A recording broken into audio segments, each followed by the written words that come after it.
नहीं रहता और अपनी कौम के जवानों से एक बात की भीख मांगूंगा,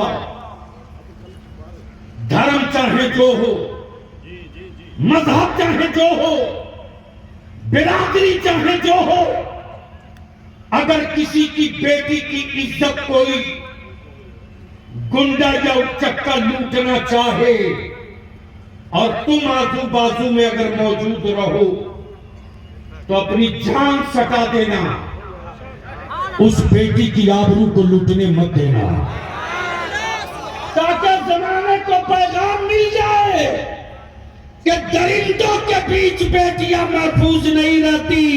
मुस्तफा के गुलामों के बीच किसी की भी बेटी हो शान से जिया। आपसे सिर्फ इतना पूछते हैं कि हमको बता दो कि मैं भीख मांग कर अपने बेटे की परवरिश करूं या भीख मांग कर अपने शौहर की रिहाई का मुकदमा लड़ूं। अब तो ट्रेनों में अगर कोई टोपीदारी वाला दिखे तो वर्दी बांध के गोली मारता है।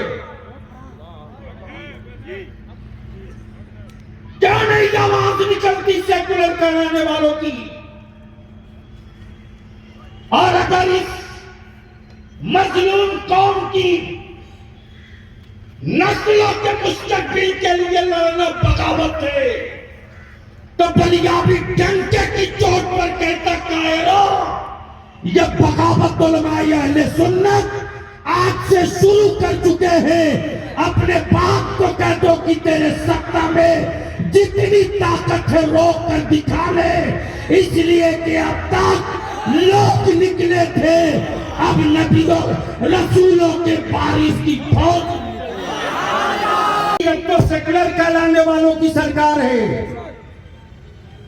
कानून बनाना तो आप लोगों का काम है। सदन में दो लाइन का एक प्रस्ताव कैबिनेट में लाइए।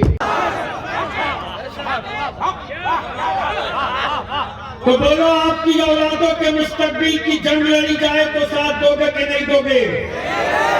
जोर से हाथ उठाकर बोलो, साथ दोगे कि नहीं दोगे? अपने बेटों के हक और हिस्सेदारी के लिए अगर रांची को जान करना पड़े,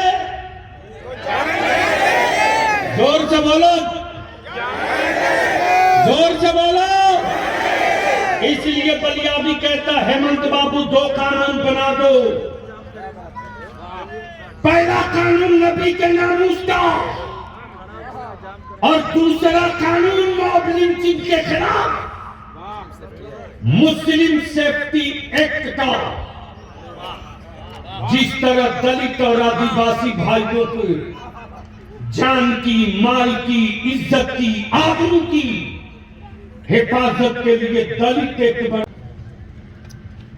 अगर जमीन बड़ा नहीं है तो ये बलियाबी है, बलियाबी। हुकूमत के टुकड़े नहीं खाकर पड़ा है, गौसे आजम का टुकड़ा खाकर पड़ा है।